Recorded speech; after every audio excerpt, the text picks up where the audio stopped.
The phone call came at 6:30 p.m. on September 8, 2022. Prince William was helping his youngest son Louis with homework when his private secretary's voice cut through the peaceful evening quiet of Adelaide Cottage. 3 words would forever divide his life into before and after: the Queen's gone. In that instant, Catherine, Duchess of Cambridge, became the Princess of Wales. William became heir to the throne. Their children became second, third, and fourth in line to inherit a 1,000-year-old crown. But, beyond the titles and protocol, 2 people who had spent over a decade preparing for this moment suddenly faced the reality that no amount of preparation could truly ready them for. This is the untold story of how Kate and William rose to meet their destiny, navigating grief, responsibility, and the weight of a nation's expectations while trying to remain the parents, partners, and people they had always been. It's a story of quiet strength, private struggles, and public service that would define not just their future, but the future of the British monarchy itself. The silence in Balmoral Castle felt different that night.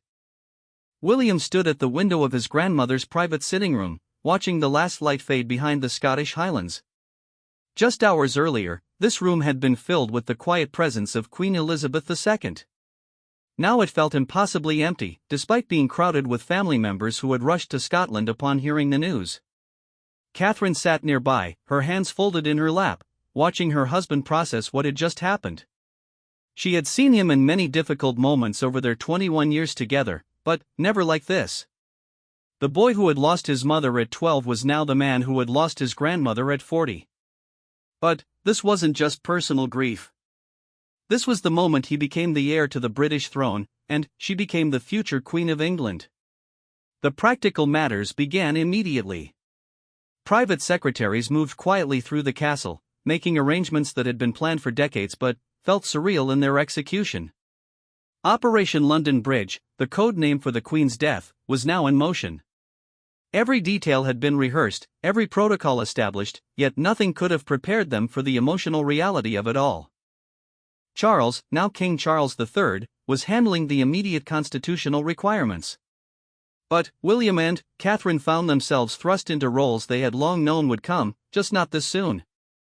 At 73, Charles was already older than most monarchs when they took the throne. The reality that their own reign might come sooner rather than later hung unspoken in the Scottish air. Their children were back at Lambrook School, having just started a new academic year.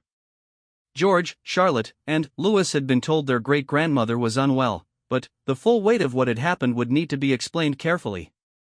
How do you tell a 9-year-old boy that he is now second in line to be king?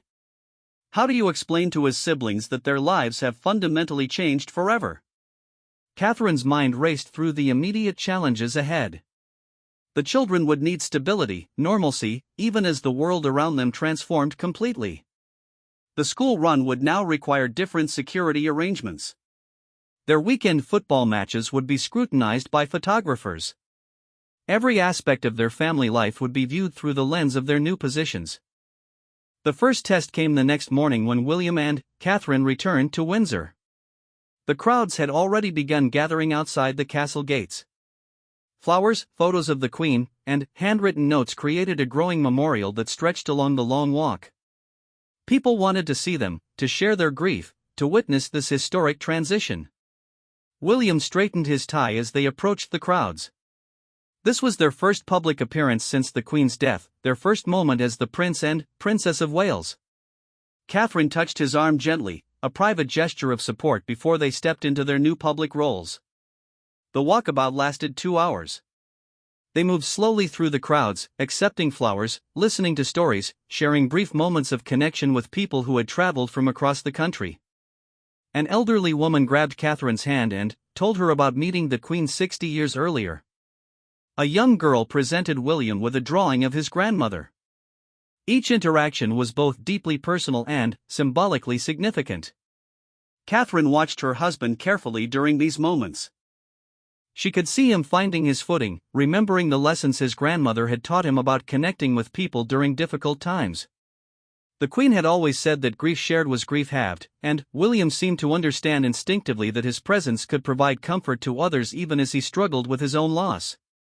Back at Adelaide Cottage that evening, they faced their first family conversation about the changes ahead. The children were confused by all the flowers and crowds they had seen on television. Charlotte asked why everyone was so sad about Great Granny when she had been sick for a while. George, more aware of his position, asked quietly if this meant he would be king someday. William knelt down to his son's eye level. "Yes, George, it does. But that's a long, long time away. Right now, you're 9 years old, and the most important thing is that you're kind to your brother and sister and work hard at school." Catherine added gently, "We're all going to learn together how to help people and serve our country, just like Great Granny did." The next few days brought a whirlwind of meetings, briefings, and ceremonial duties. William met with his new staff as Prince of Wales, many of whom had served his father for years and were now transitioning to serve the next generation. Catherine received her own briefings about her new role and the causes she would champion as Princess of Wales. The title itself carried enormous significance. Catherine was the first person to hold it since Diana's death in 1997. William had specifically requested that she be known as Princess of Wales rather than Duchess of Cornwall, understanding the symbolic importance of reclaiming that role for their family. It was both an honor and a burden that Catherine accepted with characteristic grace. Their first joint engagement as Prince and Princess of Wales took place at the Army Training Centre in Pirbright. It was a deliberately chosen location, allowing them to meet with Commonwealth troops who would participate in the Queen's state funeral. The visit served multiple purposes, honoring the military connections that had been so important to the late Queen, demonstrating continuity in royal duties, and showing the world that the new Prince and Princess of Wales were ready to serve. Catherine wore a simple black dress with pearl earrings that had belonged to the Queen.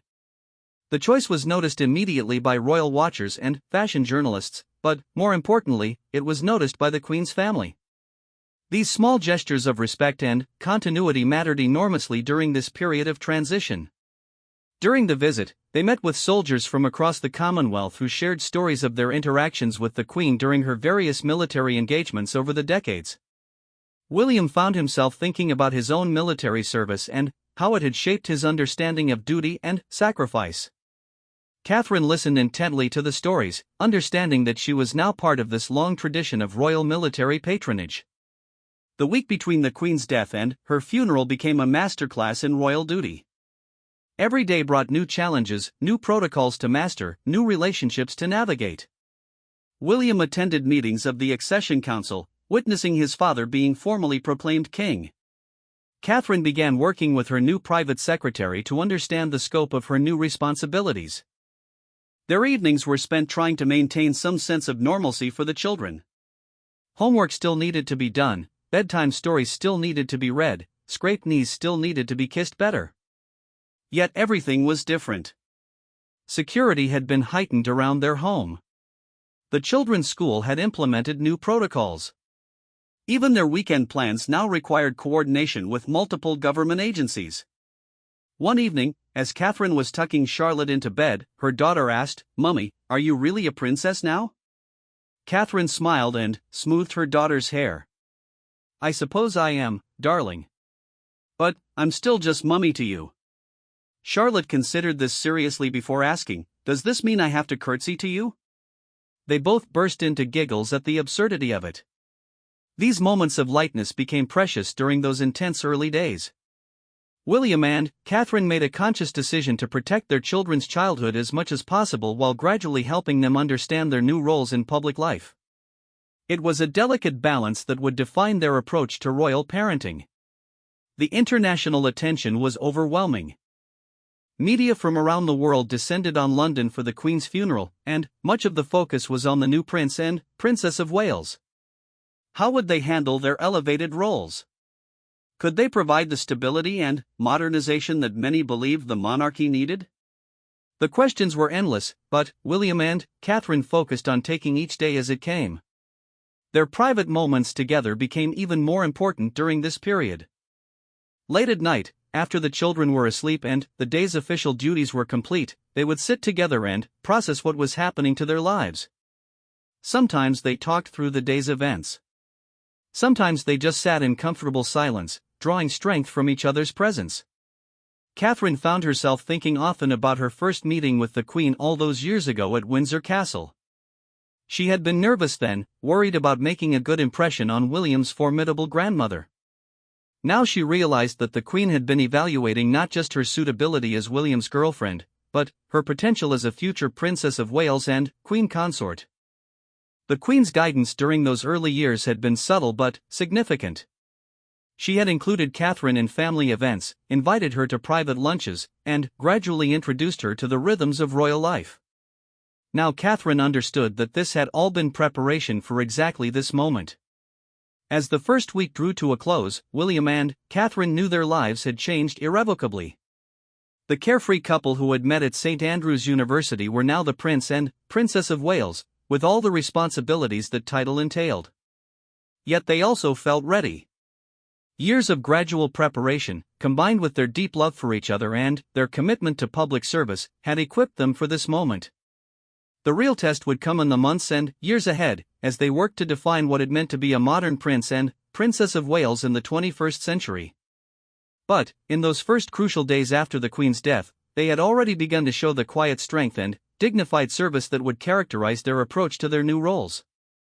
The autumn leaves were falling at Windsor when William and Catherine sat down for their first major strategic planning meeting as the Prince and Princess of Wales. 3 weeks had passed since the Queen's funeral, and the initial period of national mourning was giving way to questions about what came next. The world was watching to see how they would use their elevated platform and whether they could bring fresh energy to the ancient institution they now represented. Catherine studied the briefing papers spread across the mahogany table in their Windsor office. Mental health initiatives, environmental conservation, early childhood development, homelessness prevention, the scope of issues they could now champion was both exciting and overwhelming. As Princess of Wales, she had access to resources and platforms that could create real change, but she also carried the weight of unprecedented public scrutiny. William paced near the window, his mind clearly racing through possibilities. "We need to be strategic," he said, turning back to face her. "Everyone expects us to just continue doing what we've always done, but bigger. I think we need to be bolder than that." Their conversation that morning would shape the next phase of their public life. They decided to take calculated risks, to use their new positions not just to maintain royal traditions but to push boundaries in ways that could make a genuine difference. It was an approach that would sometimes cause friction within palace walls, but it reflected their belief that the monarchy needed to evolve to remain relevant. Their first major joint initiative came sooner than expected. A housing crisis in several British cities had reached emergency levels, with families losing homes just as winter approached. Traditional royal protocol would have called for a carefully planned response involving multiple meetings and months of preparation. Instead, William and Catherine made a decision that surprised even their own staff. Within 48 hours of learning about the crisis, they were in Birmingham, walking through temporary housing facilities and meeting with families who had lost their homes. They didn't just visit, they rolled up their sleeves and helped serve meals, played with children who were living in uncertain circumstances, and listened to stories that brought tears to Catherine's eyes. The images of the Princess of Wales sitting on a hostel floor, reading stories to homeless children, appeared on front pages around the world. Critics called it a publicity stunt, but the families they met knew better. Mrs. Sarah Thompson, a mother of 3 who had lost her home due to flooding, later told reporters, "She looked at my children like they were her own." You can't fake that kind of caring. This hands-on approach became their signature style. Unlike previous generations of royals who maintained more formal distance, William and Catherine made genuine human connection their priority. They understood that in the age of social media and instant communication, authenticity mattered more than protocol. Their work with mental health awareness took on new dimensions as well. William's previous advocacy had focused primarily on removing stigma and encouraging people to seek help. Now, with greater influence and resources, they launched an ambitious program to train mental health first aid in schools across the Commonwealth. Catherine's involvement brought a different perspective to their mental health work. Her background in art history and her natural empathy allowed her to see connections others missed. She proposed using art therapy and creative expression as tools for healing, an approach that initially raised eyebrows among traditional mental health professionals but proved remarkably effective. Their pilot program launched at a secondary school in Manchester. Students who had struggled with anxiety and depression participated in weekly art therapy sessions led by trained professionals. Catherine visited regularly, not as a patron offering distant support, but as someone who genuinely wanted to understand what was working and what wasn't. During one visit, she sat with a 15-year-old named Marcus who had created a sculpture representing his anxiety. As he explained his artwork, Catherine listened intently, asking thoughtful questions and sharing her own experiences with the pressures of public life. The conversation, partially captured by photographers, showed a side of royal engagement that felt fresh and authentic. The success of these early initiatives gave William and Catherine confidence to tackle even more challenging issues. When they learned about a spike in youth violence in several London neighborhoods, they decided to visit not just the affected communities, but to understand the root causes of the problem. This led them to spend a day with youth workers in South London, learning about the complex factors that led young people toward violence. They met with former gang members who now worked as mentors, parents who had lost children to knife crime, and teenagers who were trying to find alternatives to the streets. The experience was emotionally difficult but transformative. Catherine found herself thinking about George, Charlotte, and Louis, who were growing up with every advantage, and wondering what she and William could do to create opportunities for children who weren't born into privilege. Their response was characteristically direct. Instead of just funding existing programs, they worked with community leaders to develop new approaches that addressed the specific needs they had observed. They established mentorship programs that connected successful young professionals with teenagers at risk, created after-school opportunities that combined education with practical skills, and supported family counseling services that helped address trauma before it led to violence. The work was often heartbreaking. William spent an afternoon with a group of teenagers who had lost friends to violence, listening to stories that stayed with him long after he returned to Windsor. Catherine met with mothers who lived in fear for their children's safety every time they left home. These experiences deepened their understanding of the responsibilities that came with their positions. Their approach didn't always receive universal praise. Some critics argued that they were stepping too far outside traditional royal roles, that their hands-on involvement was inappropriate or naive. A particularly harsh editorial in a conservative newspaper suggested that they were playing at being social workers rather than fulfilling their ceremonial duties.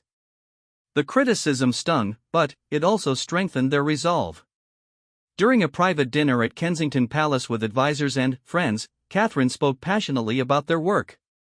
"If we're not using these positions to help people, then what's the point?" she asked. "The Queen showed us that service means putting the needs of others before your own comfort." William nodded in agreement. "We've been given this platform not to cut ribbons and wave at crowds, though we'll do that too. We've been given it to make a real difference in people's lives. If that makes some people uncomfortable, so be it." Their children were watching and learning from their parents' example. During one weekend at Anmer Hall, George asked why his parents traveled so much for work. William explained that they were trying to help people who needed assistance, just like his great-grandmother had done her whole life. Charlotte, always perceptive, asked if they could help children who didn't have homes. These conversations became teaching moments about privilege, responsibility, and the importance of service.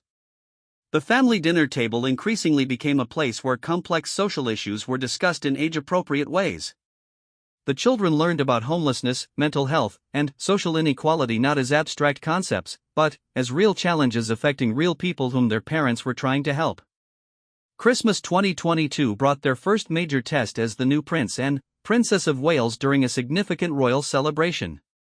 The annual Christmas walkabout at Sandringham would be watched by millions around the world, analyzed for signs of how the royal family was adapting to life without the Queen. William and Catherine spent considerable time preparing for this moment. They wanted to honor the Queen's memory while also establishing their own approach to royal public engagement.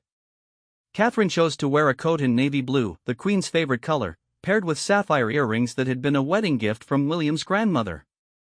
The walkabout lasted over an hour, much longer than originally planned.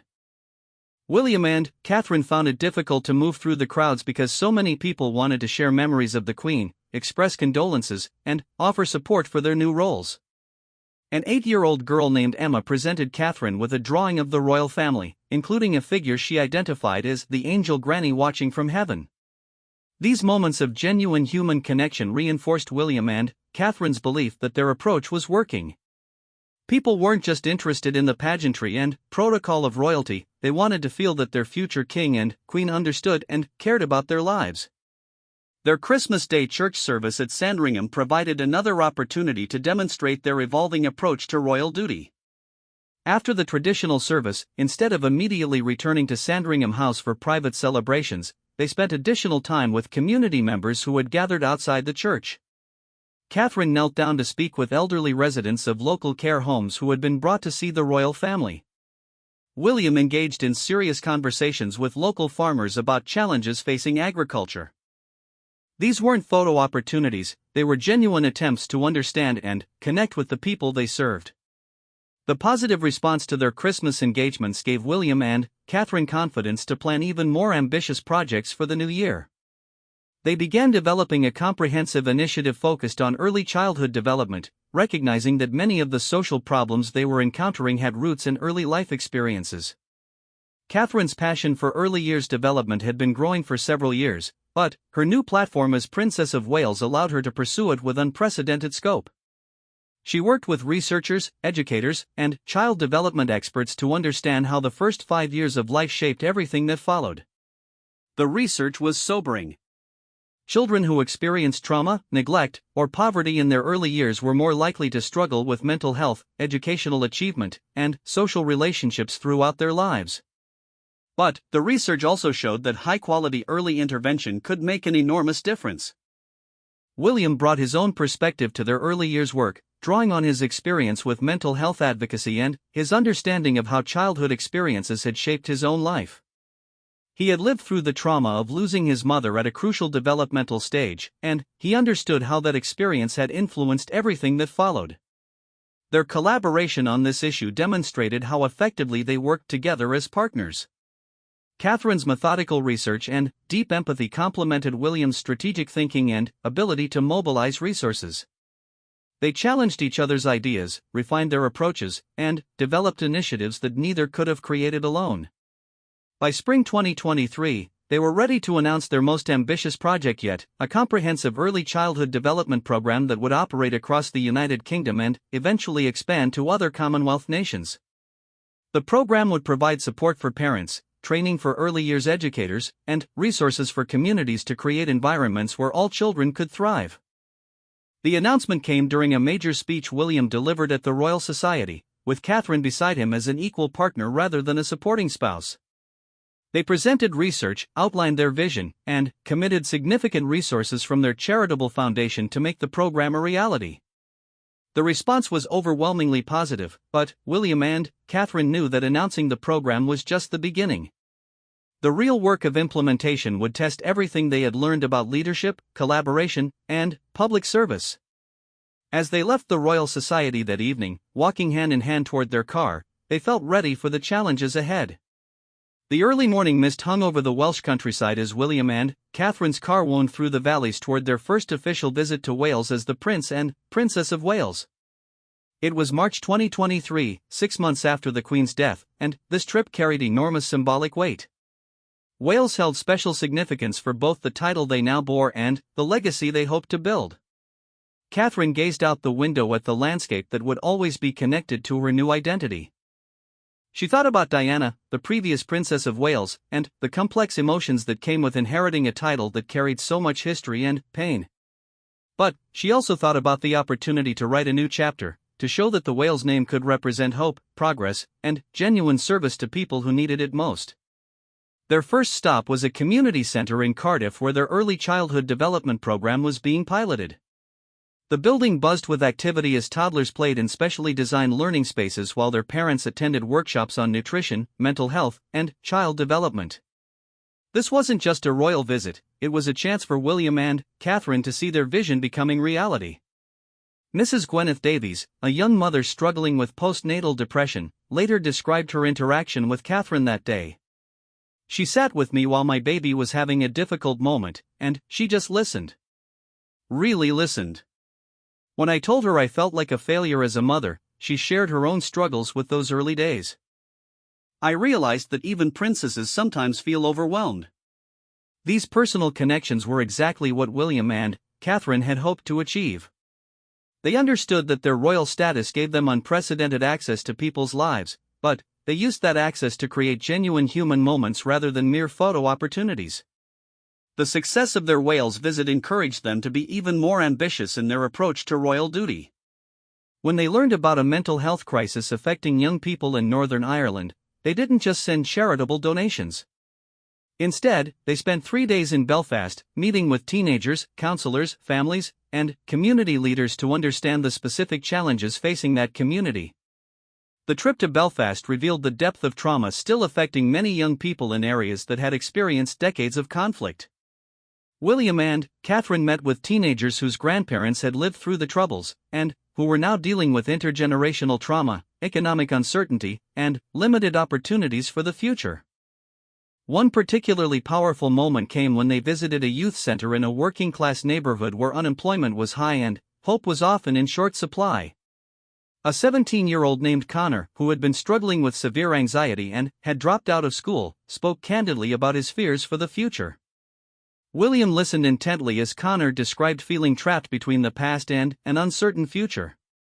Instead of offering platitudes, William shared his own experiences with anxiety and loss, talking about how therapy had helped him process his mother's death and develop coping strategies for the pressures of public life. The conversation lasted nearly an hour, with Catherine contributing her own insights about finding purpose through helping others. By the end of their discussion, Connor had agreed to re-enroll in school and participate in a mentoring program that would connect him with successful young professionals from similar backgrounds. These individual connections were meaningful, but William and Catherine also understood they needed to create systemic change. Their experience in Belfast led them to develop a comprehensive program addressing youth mental health across communities affected by historical trauma, not just in Northern Ireland but in other parts of the United Kingdom and Commonwealth where young people faced similar challenges. The program represented a new model of royal engagement, combining traditional charitable giving with evidence-based intervention, long-term commitment, and measurable outcomes. They worked with researchers to track the program's effectiveness, making adjustments based on real-world results rather than assumptions about what might work. Their approach sometimes created tension within the broader royal family. King Charles, while supportive of their charitable work, occasionally expressed concern about the political implications of some of their initiatives. A private family dinner at Windsor became heated when Charles suggested they might be overstepping traditional royal boundaries. William responded with passion, arguing that the monarchy's survival depended on its relevance to ordinary people's lives. "If we're not solving real problems," he said, "then we're just expensive ornaments." The Queen understood that. She adapted the monarchy for her generation, and we need to adapt it for ours. Catherine added her own perspective, speaking about the mothers she had met who were struggling with poverty, mental health challenges, and lack of support. "These aren't political issues," she said. "They're human issues. If we can't help with human suffering, then what are we for?" The conversation marked a turning point in their relationship with the broader royal establishment. They received support from unexpected quarters, including several long-serving courtiers who had initially been skeptical of their hands-on approach. Even some conservative members of Parliament acknowledged that William and Catherine were connecting with constituents in ways that traditional politics often failed to achieve. Their children continued to be central to their decision-making process. George, now 10 years old, was beginning to understand more about his future role and the responsibilities it would entail. During a family vacation at Balmoral, he asked his father why their family had to do so much traveling for work when other families got to stay home together. William's answer revealed the philosophy that was guiding their approach to royal life. "We've been given advantages that most people don't have," he told his son. "We have comfortable homes, good education, and people who help us with everything we need. But those advantages come with responsibilities. We use what we've been given to help other people who need support."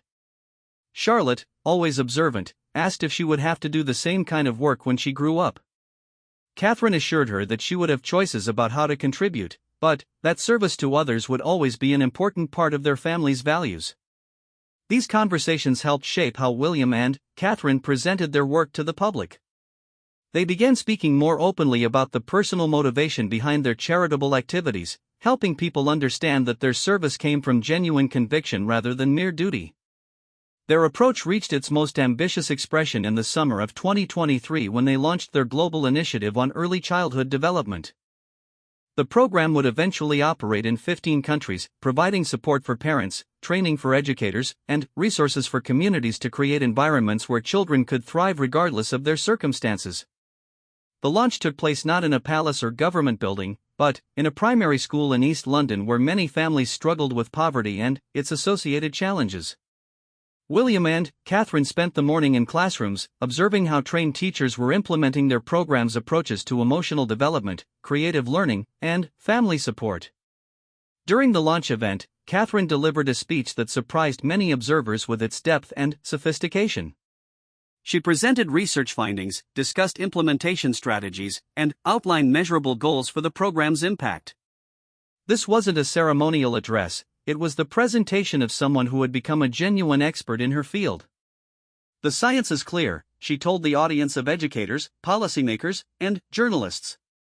What happens in the first 5 years of life shapes everything that follows. We can't eliminate all the challenges children face, but we can give them tools to build resilience, creativity, and hope. William followed with his own remarks, connecting their early childhood work to broader issues of mental health, social mobility, and economic development. He spoke about visiting communities affected by violence, unemployment, and despair, and seeing how many of those problems could be traced back to adverse childhood experiences. This isn't just about individual children, he said. It's about building stronger communities and a more just society. When children thrive, everyone benefits. The response to their launch was overwhelmingly positive, but William and Catherine knew the real test would come in implementation. They had committed not just to funding the program, but to maintaining personal involvement in its development and evaluation. Over the following months, they traveled extensively to visit program sites, meet with families, and assess what was working and what needed adjustment. Catherine made multiple trips to early childhood centers, often arriving unannounced to observe normal operations rather than carefully staged presentations. During one such visit to a family support center in Liverpool, she spent an afternoon with teenage mothers who were participating in parenting classes while their babies played in adjoining nurseries. The young women spoke candidly about their challenges, their fears, and their hopes for their children's futures. One 17-year-old mother named Jade told Catherine about dropping out of school when she became pregnant and worrying constantly about whether she was doing everything wrong. Catherine shared her own early experiences of motherhood, acknowledging that even with every advantage, she had felt overwhelmed and uncertain. The most important thing, Catherine told Jade, is that you love your baby and you're trying your best. That's what really matters. These individual conversations were meaningful, but they also informed larger policy discussions. Catherine began meeting regularly with government officials, sharing insights from her fieldwork and advocating for policy changes that would support families and children. Her growing expertise and confidence in these discussions surprised even her own staff. The young woman who had once been dismissed by critics as merely decorative had become a knowledgeable advocate whose opinions carried real weight in policy circles. William experienced his own evolution during this period. His natural empathy and strategic thinking had always made him effective in charitable work, but his elevated position as Prince of Wales gave him access to resources and influence that allowed him to pursue solutions on a much larger scale. He began convening meetings that brought together researchers, policymakers, business leaders, and community representatives to address complex social challenges. These weren't ceremonial gatherings, they were working sessions that produced concrete initiatives and measurable commitments. One such meeting focused on youth unemployment in areas that had been economically devastated by industrial decline. William brought together everyone from former gang members who had become successful entrepreneurs to government ministers responsible for job training programs. The discussion was sometimes heated, as participants challenged each other's assumptions and pushed for more ambitious solutions. William's role was to facilitate these conversations, helping different perspectives find common ground and identifying opportunities for collaboration. The meeting resulted in a comprehensive program that combined job training with mental health support, mentoring with actual employment opportunities, and individual development with community investment. Most importantly, it was designed and led by people from the affected communities rather than imposed from outside. By the end of 2023, William and Catherine had established themselves as a formidable partnership in addressing social challenges. Their work had evolved from traditional charity to genuine social innovation, combining personal engagement with strategic thinking and measurable impact. Their marriage had also deepened during this period of intense growth and challenge. The shared mission of their public work strengthened their private partnership, while their commitment to each other provided stability amid the constant demands of royal life. During quiet evenings at home, they would often discuss the day's experiences, processing what they had learned and planning how to improve their approach. These conversations revealed the intellectual partnership that underpinned their public collaboration. One evening in December, as they sat by the fire at Anmer Hall while the children played nearby, Catherine reflected on how much their lives had changed since the Queen's death. "Sometimes I can hardly believe this is real," she said. "A year ago, we were supporting other people's initiatives. Now we're creating solutions that are helping thousands of families." William smiled, watching Louis build an elaborate fort with his toys. "I think Granny would be proud," he said. "She always said the monarchy's job was to serve, not to be served. I think we're finally understanding what she meant." As 2024 began, William and Catherine faced new challenges and opportunities. Their early childhood program was expanding internationally, their mental health initiatives were showing measurable results, and their approach to royal duty was being studied and emulated by other royal families around the world. But, perhaps most importantly, they had found their authentic voice as public servants. They had learned to balance the traditions and protocols of royal life with genuine innovation and impact. They had proven that the monarchy could be both ancient and modern, both ceremonial and practical, both respectful of the past and committed to building a better future. The little girl who had once wondered if she would have to curtsy to her mother was growing up in a family where service to others was simply a natural part of life. The boy who would someday be king was learning that leadership meant listening to people who were different from him and working to solve problems that affected everyone. William and Catherine had risen to meet the moment history had given them. In doing so, they had not only honored the Queen's legacy but had begun creating their own. The crown they would someday wear would be shaped by the work they were doing now, the relationships they were building, and the hope they were creating in communities across the United Kingdom and beyond. Their story was still being written, but already it was clear that they had transformed not just their own lives, but the very meaning of royal service for a new generation.